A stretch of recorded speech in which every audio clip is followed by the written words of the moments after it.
Des gens souhaitent prendre le pouvoir absolu sur la planète et donc établir une dictature totale sur la planète. Comment est-ce qu'ils s'y prendraient? Est-ce qu'ils annonceraient au peuple, à tout le monde, on veut établir notre dictature absolue sur la planète et que tout le monde nous soit soumis? Non, sûrement pas. Est-ce qu'ils ne le présenteraient pas plutôt à l'inverse, c'est-à-dire plutôt pour se faire approuver et dire voilà, c'est de la pagaille, on va établir un ordre, de l'ordre, donc un nouvel ordre mondial. Et ce nouvel ordre mondial, pour qu'il prenne toute sa valeur, il faut qu'il y ait la pagaille. Plus il y aura de chaos et plus les gens voudront d'un nouvel ordre mondial. Et donc, partant de là, il y a quand même beaucoup de gens qui se rendraient compte qu'en réalité c'est une dictature qu'on veut mettre. Et donc, eux, ce qu'ils défendraient, c'est le principe de liberté, c'est-à-dire à l'opposé de la dictature. Et pour défendre le principe de liberté, qu'est-ce qu'ils auraient comme moyen? Ce serait pratiquement qu'un seul, finalement, la Déclaration des droits de l'homme. Il n'y a que ça qui défend le concept de liberté.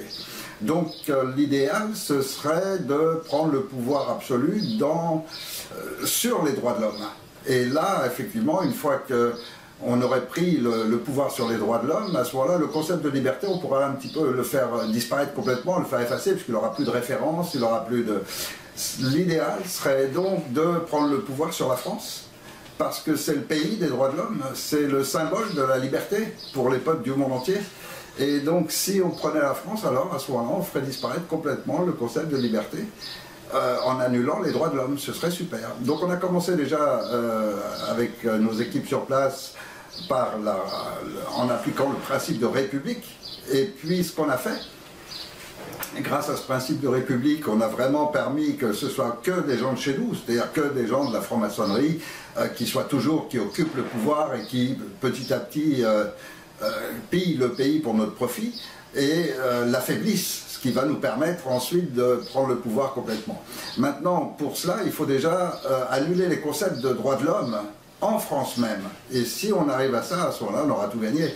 Alors pour ça, l'idéal, ce qui serait vraiment bien, c'est de faire un attentat. Et puis un attentat, tant qu'à faire, autant qu'il soit rentable. Donc faire un accord, par exemple, avec les pays que ça arrangerait que l'attentat soit réalisé. Et par exemple, un journal qui critique certains pays, on pourrait donc mettre ça sur le compte de la religion, et puis ça nous permettrait en même temps de développer d'autres concepts à l'intérieur de ces religions pour commencer à les retourner aussi dans le bon sens. Ce serait pas mal ça. Donc par exemple choisir un journal qui dénonce une religion ou qui l'a attaquée d'une manière ou d'une autre, et puis après nos représentants sur place pourraient transformer ça en attentat terroriste. Alors bien sûr c'est un attentat ciblé, normalement ça rentre dans le droit criminel, c'est pas du tout, ça n'a rien à voir avec le terrorisme, mais bon, si on a des bons représentants sur place, s'ils contrôlent les médias, etc., ils arriveront à faire croire au public que c'est un attentat terroriste. Et là, ce serait vraiment l'idéal. Ça permettrait en même temps de déclencher et de faire déclencher dans ce pays un état d'urgence. Puisque ça, c'est un terme qui permet de supprimer les droits de l'homme. Et donc, avec ce terme, bon, bien sûr, les Français ne l'accepteraient pas, parce que c'est quand même un peuple qui a encore gardé le souvenir de la liberté, des droits de l'homme, etc. Mais si on lui dit que c'est juste pour 3 mois, il va l'accepter. Donc, voilà, ça, ce serait une belle opération. Et puis, au bout de 3 mois, on refait un attentat pour montrer qu'il y a bien des crimes contre la France, etc. Le peuple, à ce moment-là, accepterait qu'on renouvelle l'état d'urgence encore au moins pour 3 mois. Et puis là, par contre, il faudrait faire une action vraiment de bonne action d'envergure. Et bon, par exemple, dans une soirée, massacrer les gens en quantité, etc. Mais il faut être sûr que l'armée ne va pas intervenir et tout. Mais ça, on a les gens sur place qui vont faire en sorte que même s'il y a des flics ou quoi, nos terroristes pourront en abattre la plus grosse quantité possible. Ça va faire un gros scandale, grâce à quoi, au moins, on est sûr de pouvoir relancer un nouvel état d'urgence. Ce qu'il y a, c'est qu'on va attendre les 3 mois, quoi. À chaque fois, pour arriver juste garder le pays sous état d'urgence en permanence. Et puis, au bout de 3 mois, on recommence d'une autre manière, peu importe. À chaque fois, ça rentre dans l'esprit des gens. Donc, il y a un danger pour un journal, ensuite il y a un danger dans les soirées discothèques, ensuite il y a un danger même sur les places publiques. Et donc une petite opération vers le 14 juillet, quand tout le monde est réuni, etc., là, ça permettrait de renouveler encore un état d'urgence, mais cette fois-ci, donc, de lui donner encore un peu plus de durée. Et là, encore une fois, les peuples ne vont pas réagir, ils vont comme accepter. Donc petit à petit, on est en train d'annuler complètement la liberté. En plus, on leur a fait croire sans arrêt, on a associé dans tous les discours, on associe toujours démocratie et république, de façon à faire croire aux gens que la République défend la démocratie. Et donc avec ce système-là, ils continuent à voter, etc. C'est toujours nos gens qui dirigent et qui contrôlent tout le pays, et de plus en plus forcément. Donc maintenant, en plus des médias, de la police, de la justice, ils contrôlent absolument tout. Alors ça vaudrait le coup carrément de faire entrer le pays sous dictature absolue, parce que ce serait le pays des droits de l'homme qui deviendrait une dictature complète, et là, ça rayonnera sur le monde, ça fera oublier le concept de liberté, et il suffira plus que de provoquer un chaos général sur la planète, et tout le monde voudra du nouvel ordre mondial, et donc on pourra poser notre dictature totale. Alors pour ça, il faudrait quand même que les Français soient assez manipulables, il faudrait qu'aux prochaines élections, ce soit que des gens de chez nous qu'on soit sûr de faire passer, et il faudrait que les autres soient tous complices. Là, ce qui nous embête, c'est la dissidence, c'est-à-dire tous ces gens qui se rendent compte de ce qu'on est en train de faire et qui le dénoncent. Et ceux-là, il faut les faire taire. Il faut les garder dans le silence, pas les faire remarquer non plus parce qu'il leur arrive trop de choses. Et donc, s'il y a des gens à éliminer, il faut le faire plutôt par la maladie, par les accidents, les suicides, les méthodes habituelles, mais qu'elles soient bien discrètes. Et puis, sinon, le silence, c'est une arme super, donc les gens ne savent pas ce qu'on est en train de faire.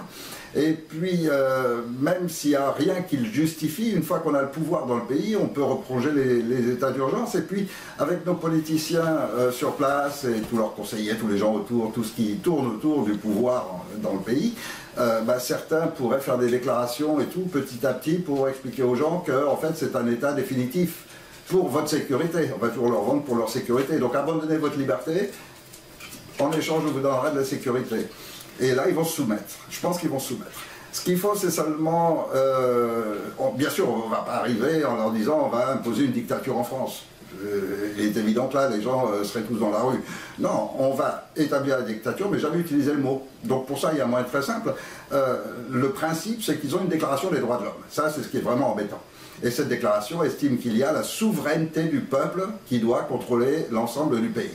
Or, la souveraineté du peuple, c'est le principe de démocratie, et il repose sur deux concepts. Ce sont les droits individuels, qui sont dans la déclaration, ils sont marqués comme sacrés et inaliénables. Donc on ne peut normalement pas du tout y toucher.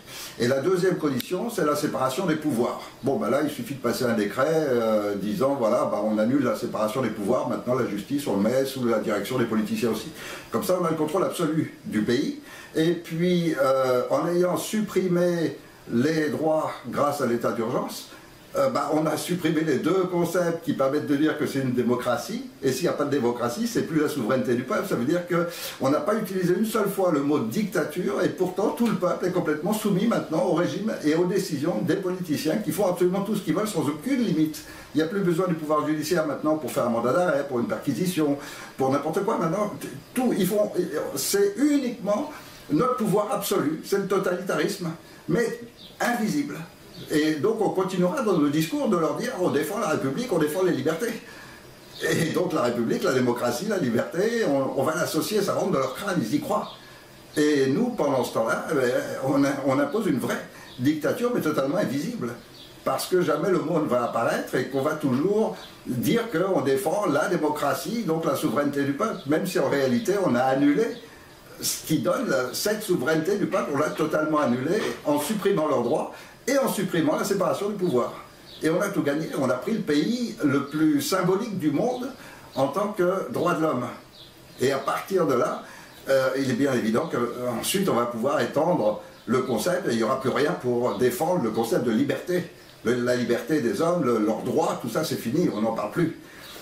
Donc je crois que vraiment le programme est très bien fait et maintenant qu'on a pris le contrôle de ce pays, la France, logiquement il ne restera plus qu'à déclencher en France même des événements pour écraser la population, pour qu'elle se soumette complètement, donc réduire augmenter leurs problèmes économiques déjà pour limiter leur pouvoir. Parce que quand on n'a pas d'argent, on ne peut rien faire. Donc, augmenter leurs problèmes économiques et puis commencer à réduire toutes les prestations, toutes les aides, etc., leur faire croire qu'on est en déficit, qu'il faut faire attention, qu'il faut faire des restrictions, etc. Et ils vont se soumettre, parce qu'on le fait tout doucement, progressivement, il ne faut surtout pas aller vite, mais très progressivement. Et quand on va déclencher une guerre civile ou n'importe quoi pour vraiment mettre le pays en chaos, bah, on a déjà amené tous les émigrants qu'il fallait, il y a une deuxième population dans le pays, et on va faire ça au nom des religions, ça va nous permettre en même temps de casser les religions. Comme ça, les gens n'auront plus du tout ces valeurs morales, ces valeurs des droits de l'homme, etc., qui sont transmises soit juridiquement par la Déclaration des droits de l'homme, soit par les religions, qui souvent défendent aussi des valeurs morales, la famille, etc. Et donc là, ça va nous permettre vraiment de prendre le contrôle total, surtout. Et ça va s'étendre sur les autres pays, et puis avec nos hommes dans les autres pays, ils vont passer les lois qui s'ajustent dessus.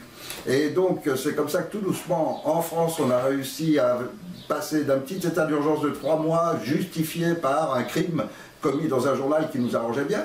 Ensuite, on a pu le prolonger grâce à une opération du Bataclan. Ensuite, on continue, et puis maintenant, ça devient un état définitif, et les Français s'y habituent, parce que pour l'instant, il n'y a rien de remarquable. Et puis, si on assassine quelqu'un, ou s'il y a quelqu'un qui est suicidé ou accidenté bizarrement, bah on l'a vu avec Coluche, avec Bérégovoy, etc. Le tout, c'est que les médias disent ce qu'on leur donne l'ordre de dire. Et comme ils allument leur télé ou ils ouvrent leur journal, ils verront les informations qui les rassurent. Le tout, c'est de les rassurer, c'est tout, c'est rien. C'est pas compliqué, et donc ils ne se rendent pas compte des réalités, jamais. Ça, il faut qu'ils restent toujours dans cette illusion, et nous, on est là pour défendre la démocratie, pour défendre leurs droits, pour défendre leur sécurité, pour défendre la liberté. On va leur donner les mots qu'ils aiment entendre. Et puis, bah, logiquement, sans aucune difficulté, on va leur faire accepter que la France devienne une dictature, mais sans jamais qu'on ait utilisé le mot. Et les Français ne vont pas s'en rendre compte, ils vont approuver ce qu'on fait, et si on se débrouille bien, on aura des esclaves, des gens soumis qui approuvent tout ce qu'on fait. Le tout, c'est de bien les manipuler par les médias, donc de présenter tout ce qu'on a besoin de présenter de la bonne façon. Et pour l'instant, ça a toujours très bien marché. Alors continuons, tout va bien. Continuons d'abord par celle législative, puisque on a réussi à mettre nos principaux hommes maintenant à la tête complètement du pays, donc ils vont pouvoir, on va récupérer déjà toutes les technologies, tous les secrets, etc. Ils ont commencé à nous en passer pas mal, mais il reste quand même des entreprises et tout en France qui ont des technologies, des brevets, etc. qu'on ne peut pas encore maîtriser. Bon, bah ça, on va les avoir maintenant sous peu, pour pas cher. Et puis surtout, ça va permettre maintenant tous les copains, tous ceux qui sont autour des politiciens qui dirigent le pays vont maintenant se présenter aux législatives, et on leur a demandé surtout de ne pas s'associer, que chacun joue son jeu, joue son rôle. Il y en a un qui va sur Internet et qui doit parler au nom de la dissidence, comme ça celle-là elle s'écrase, elle se croit représentée, et donc ça va permettre que lui il obtienne un certain nombre de postes aux législatives. Et puis chacun comme ça, et avec toutes ces divisions, on est sûr d'avoir le pouvoir absolu. Donc si ça marche bien, il n'y en a aucun d'entre eux qui va s'unir avec l'autre, et donc il n'y aura aucune... chacun est là pour ses petites ambitions, et par contre il faut bien les gaver, hein, ça c'est important. Il faut qu'ils soient récompensés du travail qu'ils ont fait. Donc il faut qu'ils aient des bons postes, il faut leur offrir des privilèges, il faut rembourser. Faut jouer avec l'argent du contribuable, on a tout l'argent qu'il faut, donc il ne faut pas se gêner, il faut leur donner des super places, il faut leur donner des privilèges, etc., pour qu'ils restent toujours ces politiciens qui continuent de nous appuyer, qui continuent de maintenir les divisions, et grâce à ça, on a vraiment le pouvoir complet sur le pays. On fait tout ce qu'on veut, et sans qu'il y ait aucune réelle opposition. Ça, c'est le plus important. Alors, il y en a un là qui nous emmerde, qui s'appelle Éric Furil, qui s'est déclaré comme le chef de l'opposition. Il a réellement créé un organisme qui pourrait nous déranger parce qu'il représente les droits de l'homme. Mais bon, pour l'instant, on lui applique la loi du silence et ça fonctionne très bien. Et là, on est en train de prendre le contrôle complètement maintenant d'Internet et des réseaux sociaux, donc il ne pourra pratiquement plus diffuser ni ses vidéos, ni les articles ou ses livres. Donc forcément, ça va permettre de continuer de maintenir le silence et de continuer à diviser tous les mouvements dissidents pour qu'ils restent chacun de leur côté et que ça empêche qu'il y ait une vraie opposition qui se réunisse avec un concept juridique comme celui du CNT qui pourrait être gênant vis-à-vis du pouvoir, parce que ce serait une vraie opposition, et s'il se faisait entendre, eh bien, effectivement, beaucoup de gens pourraient passer de leur côté.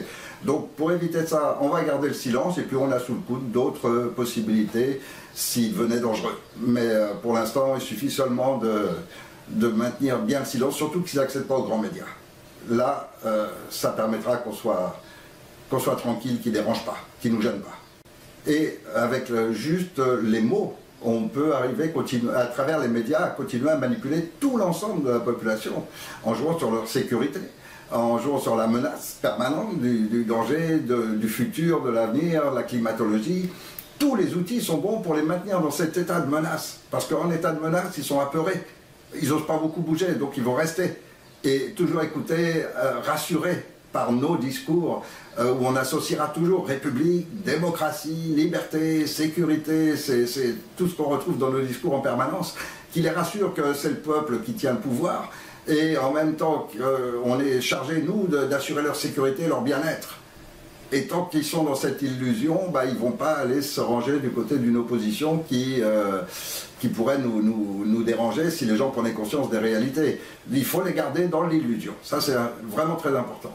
Et donc, il faut absolument empêcher cette transition qu'ils demandent, parce qu'en ce moment-là, on perdrait tous nos outils de contrôle du pays. Si on perdait nos politiciens, si on perdait notre République surtout, qui nous permet d'avoir tout ce réseau qui couvre toute la France, si on perdait cette République, voilà, on n'aurait plus la franc-maçonnerie pour contrôler tous les postes, et à ce moment-là, effectivement, on risquerait de ne pas pouvoir détruire complètement cette notion de liberté, ces notions de droits de l'homme.